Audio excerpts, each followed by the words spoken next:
お疲れ様です。お疲れ様です。今回は、徴兵制の推進により近代陸軍を築き上げた功労者である山縣有朋が、維新の三傑の一角を占める西郷隆盛と激突した、明治期最大の内戦、西南戦争に至る過程と戦争の経過について話をしたい。山縣有朋の解説動画の前編が最近になってまた伸び出したな。視聴回数が8000回くらいで止まっていたんだが、最近になってまた伸び出したので、なんでかなと思ったら、安倍元首相の国葬で、菅前首相が山縣有朋の短歌を弔辞で引用をしたそうだ。前編動画のアップ後に国葬だったから偶然だったね。なお、国葬に関する議論については本動画とテーマが異なるので踏み込みません。前回は山縣有朋が尊王攘夷に燃える青年期を過ごし、長州政党に対する防衛戦を切り抜け、倒幕の密直を経て、戊辰戦争に騎兵隊を率いて参戦するところまで話したな。戊辰戦争に馳せ参じるため京都に急いだ山縣有朋は、ついで開城した江戸に登り、激戦地となる東北に転戦することになる。山縣有朋は守備よく東北を平定できたの。すごい苦戦した。苦戦の原因は、現在でもその巧みな指揮が伝わる武将が、山縣有朋の属する官軍を苦しめたからだ。誰、その武将って。河合継之助だ。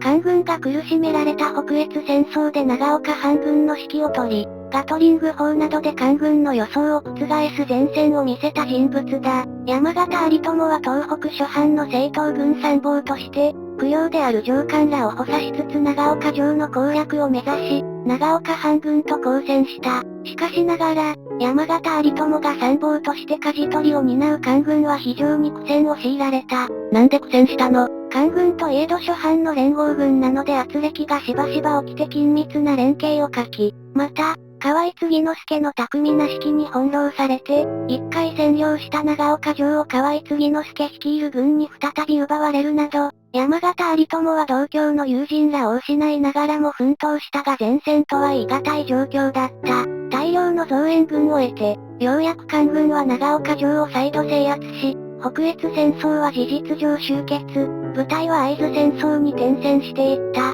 北越戦争では非常に苦労しながらも、山縣有朋は東北での戦闘に功績が認められ、江戸と長州に凱旋を飾ることとなる。そのまま長州藩か新政府に出資したのかな。山縣有朋は戊辰戦争終結後、かねてよりの希望であった海外視察の旅に出た。フランス、イギリス、ドイツ、オランダ等の兵勢を中心に見聞を重ね、最後はアメリカも回って山縣有朋は帰国した。この、度重なる内戦での辛酸と、海外視察で得た知見が、山縣有朋を大きく成長させ、寄与方変はあるものの、近代日本のあらゆる制度の確立に尽力した厳君たる実力の官僚に役立ったのではないだろうか。さて、海外より帰国した山縣有朋は、いよいよ明治新政府に出資する。どんな役職に就いたの？軍事部門である、兵部省だ。しかし、兵部省に着任した山縣有朋には前途多難な未来が予想された。なんで前途多難ってわかるの？明治新政府の軍事部門を引っ張ってきた重鎮が相次いで兵部省を去っていたんだ。すなわち、兵部省の初代大夫、今風に言えば次官を務め、近代日本の平成確立に尽力していた大村益次郎が暗殺されてしまい、また、初代陸軍大将である薩摩藩の西郷隆盛は、薩摩に帰ってしまうという状況だった。山縣有朋が主導権を握れる後期じゃないか。まだこの時期の山縣有朋に、そこまでの力はなかった。急した山縣有朋は、西郷隆盛を上京させるべき旨と、同人に軍政を担当させるべき旨の上申を行うなど、この時期は、独力での権力掌握という道は選択していない。しかし、兵部省のトップである兵部卿は、有栖川のみ当たる人親王という皇族だったので、事実上山縣有朋が兵部省を仕切ることとなり、同人は本格的に明治新政府の軍事部門に関わっていく。西郷さんは結局上京したのかね。ご新兵という新たな問題に対処するため、山縣有朋は鹿児島まで赴いて西郷隆盛に協力を求め、上京を促すことに成功している。ご新兵って何？ご新兵という名称の組織は明治維新前にも存在したんだが、山縣有朋ら兵部省が設立を目論んだ明治新政府のご新兵は、当時の新政府の苦しい事情を物語っている。すなわち、近代国家として列強に護していくためには、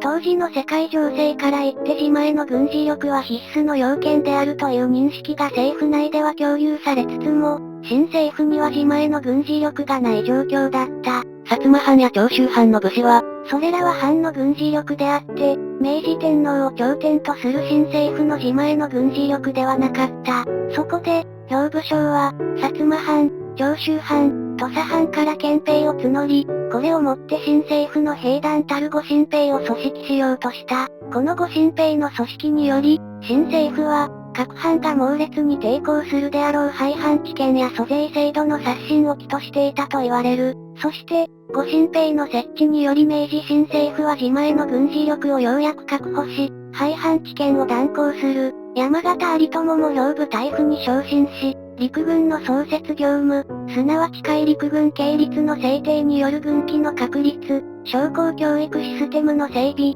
兵部省を廃した上での陸軍省と海軍省の設立など、矢継ぎ早に手を打っていった。そして明治6年、山形有朋の代名詞とも言える法令である、徴兵令が発布される。なんで代名詞なの？山形有朋がした仕事の中で特に大きな一つを選ぶとすれば、アップ主としては徴兵令と思う。当時の武士階級に依存する国の軍事力を、武士階級ではなく広く平民から徴募することで再構成し、武士階級の存在意義を喪失させ、新たな近代軍を整備する土台を整備し、これが日清戦争や日露戦争に繋がっていくと考えれば、当時も今も批判される人物ではあれど、徴兵令を実現させた山形有朋の仕事は、大きなものだったのではないかと思う。山形有朋の県政はこの時期には絶頂期だったかな。それが順風満帆とはいかず、ある事件をきっかけに山形有朋は失脚してしまう。山形有朋が失脚するってどんな事件？山城屋事件という、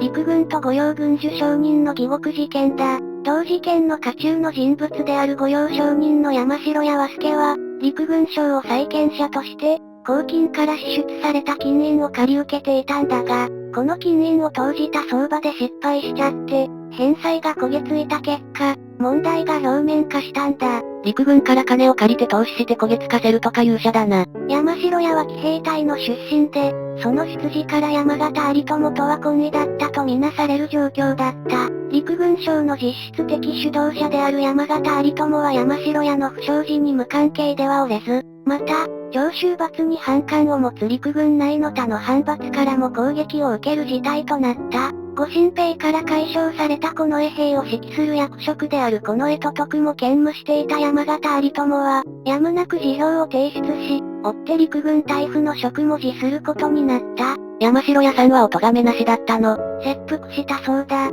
この事件の終結の仕方も明治らしいといえば明治らしい。そのまま山形有朋はしばらく隠遁生活になったのかな？意外にも、翌年には陸軍卿、つまり陸軍省の大臣に就任した。なぜ不祥事で辞めた翌年に昇格できたの？諸説あるんだが、山形有朋の軍事官僚としての実務能力が陸軍省に必要不可欠という認識が政府内にあったのではないだろうか。同人は徴兵令の発布などの仕事を推進してきた立役者だったため、行政手腕に優れた山形有朋を書いたままでは陸軍省が空中分解するという懸念が政府内にあったのかもしれない。しかし、山形有朋が陸軍卿に就任して以降も、苦難は続く。それまで協力関係を築いてきた西郷隆盛との関係が切れることとなる、ある論争事件が発生した。事件多いな。どんな事件？政官論の勃発だ。当時、大久保利通や木戸孝允などは岩倉使節団として海外視察に出ており、西郷隆盛ら留守政府内で、この政官論が勃発した。緊張が深まっていた李氏朝鮮との関係を背景に、西郷隆盛は自身が使節として李氏朝鮮に赴くことを強く主張し、西郷隆盛は自身が李氏朝鮮に赴けば殺害される可能性が高いから、それを理由に武力行使を政府に決断させるという方針を考えていた。山形有朋はどんな意見だったの？消極的反対といった立場だった。山形有朋としても苦しいところで、陸軍の建設に邁進していた同人としては、その時点での帝国陸軍の実力が、海外派兵に頼るものではなく、どちらかといえば国内の反乱鎮圧と国土防衛に適した兵力量と兵力構成であることを誰よりも熟知しており、生還論は無謀ではないかという考えを抱いていたと思われる。しかし、陸軍の建設については西郷隆盛に多大な協力をそれまで得ており、定義の関係から西郷隆盛に面と向かって反論するわけにもいかず、さりとて長州閥の領衆らはこぞって生還論には反対だったのでそれも無下にはできずというしんどい立場だった。急遽帰国した大久保利通らも含め参議らの意見は割れに割れ、その結果、西郷隆盛は下野して鹿児島に帰ってしまうんだが、わざとか偶然か、山形有朋は陳代の視察という名目で東京にはいなかったので、西郷隆盛の下野劇に直接関与することはなかった。わざとだったらそこら辺は山形有朋の処世術だな。この政変により新政府は基盤が動揺し、不満を鬱積させていた各地の士族らが反乱を活発化させる。西郷隆盛と同じく下野した江藤新平を擁する佐賀の乱では政府軍が苦戦したので、山形有朋は正統三軍としてこの衛兵を率いて佐賀に討伐に向かった。江藤新平と交戦したの。山形有朋の部隊が到着する前に佐賀の乱は鎮圧されたので、直接相まみえることはなかった。出力処分や配当令で憤りを爆発させた士族らは相次いで反乱を起こし、神風連の乱、秋月の乱、萩の乱など紛争が立て続けに起こった。政府軍はこれらの反乱を守備よく鎮圧にこぎつけたが、最後の大物が明治政府に牙を向くこととなる。薩摩のあの人物。西郷隆盛だ。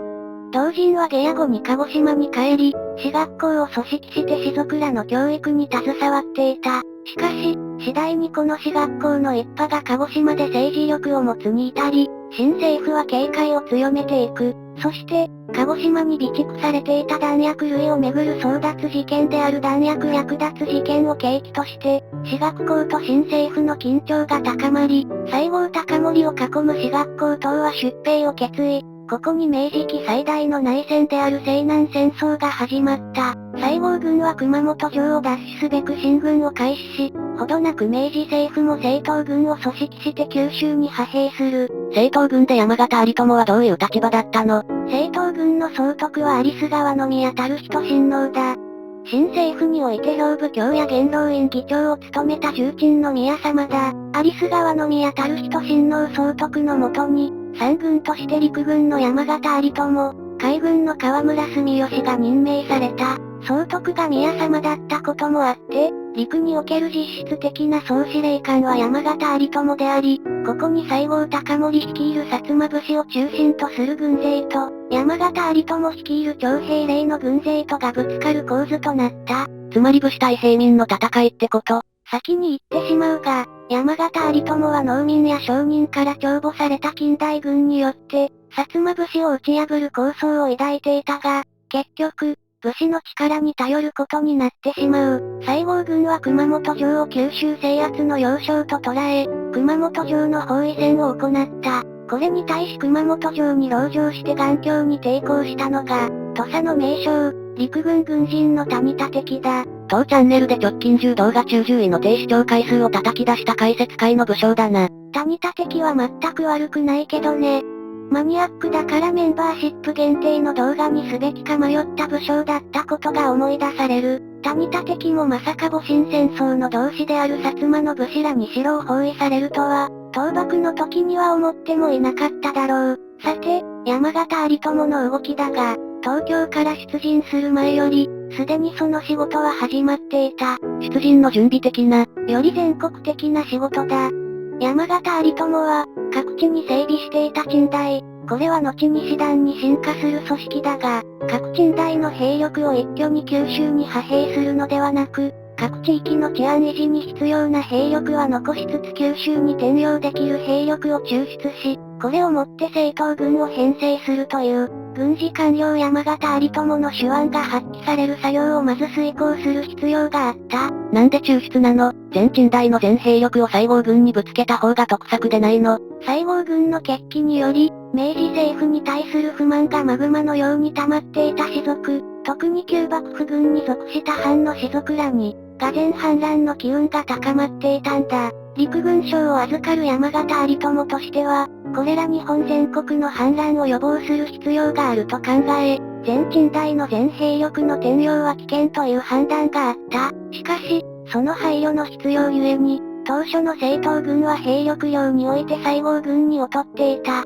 そのため、熊本城を包囲する西郷軍を求めて熊本に殺到した正統軍は、高瀬の戦いでは西郷軍を破り、西郷軍の登場を阻止したが、次なる田原坂の戦いで、博多から南下してきた山形有朋は悪夢を見ることになる。田原坂の戦いは有名だな。正統軍と西郷軍は田原坂と吉次峠で激しい戦闘を重ね、正統軍は田原坂の突破を試みるが、指揮官を失っても猛攻を加えてくる薩摩武士の勇敢さと白兵戦の強さに突き崩され、正統軍は田原坂の突破が叶わない状況に追い込まれてしまった。そこで正統軍が打ち出した手が、西郷軍に敗退の糸口を与えることになる。薩摩武士に白兵戦でどうやって対抗したの？抜刀隊の投入だ。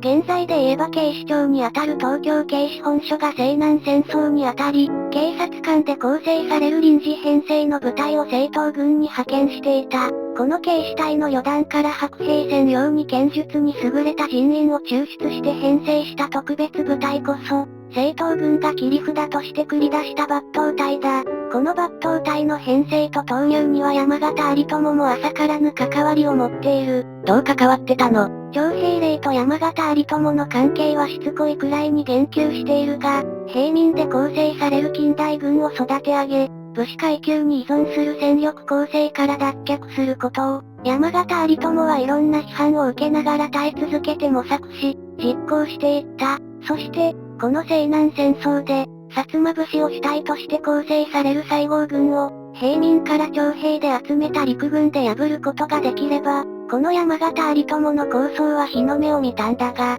いかんせん、西郷軍は白兵戦に強かった。そこで投入が検討された抜刀隊だったが、この抜刀隊は剣術の卓抜さが重視されたので主に士族から構成されており、山形有朋の構想からしたら時代に逆行する部隊だった。本音で言えば頼りたくない存在だったんだね。しかし、軍事官僚としての合理性も働いたのか、山形有朋は抜刀隊を編成して投入すべしとする意見を三軍として採用した。抜刀隊は西郷軍に太刀打ちできたの？大活躍だった。吸収の効果もあったかもしれないが、西郷軍の捕虜を奪うは白兵戦で互角の戦いを展開するわで、抜刀隊は西郷軍と一進一退を展開しながらも最終的には西郷軍の戦線を破り、正統軍の田原坂突破の契機を作ることに成功した。田原坂を突破された西郷軍は後退を余儀なくされ、徐々に南下することを強いられ、いくつかの海戦と戦闘を繰り返しながら、最終的に西郷隆盛は自決。西南戦争は正統軍の勝利に終わる。山形有朋は指揮官としてはどうだったの？西南戦争では戦術面で評価が芳しくない。というのも、山形有朋の推進する戦術には工夫がなく、西郷軍に対する正面攻撃にこだわり、状況が不利になった段階でようやく別動隊による背面攻撃を実施したり、あるいは西郷軍の包囲殲滅の絶好のチャンスがあったのに西郷軍に脱出されてしまうなど、本人も反省の弁を述べるほど介護すべき指揮が複数存在したようだ。他方、戦場の指揮官というよりは軍事行政で手腕を発揮してきた山形有朋が、西郷隆盛と互角に戦闘を交えるよう要求するのは酷なのではないかという考え方もあり得ると思う。いずれにせよ、三軍として西南戦争を鎮圧した功績に変わりはなく、山形有朋は戦後に勲章、年金等を授与され、有名な椿山荘を購入し、和歌と並ぶ山形有朋の趣味だった造園に励んだそうだ。さて、山形有朋や西南戦争の解説をしてきたが、大日本帝国陸軍の軍人を中心にした本チャンネルのメンバーシップのご紹介です。メンバーシップって何を得られるの？画面にあるバッジの使用、メンバー限定の動画が視聴できるなどの特典があります。詳しくは画面下の概要欄にあるメンバーになるというボタンを押しますと詳しい紹介動画を見ることができます。ちなみにボタンを押してもすぐメンバーに申し込むことにはならず、紹介動画が流れるのみですのでご安心ください。また、概要欄の URL をクリックしても紹介動画を見ることができます。ここまで見てくれた人、ありがとう。秋田号を引き続きご愛顧ください。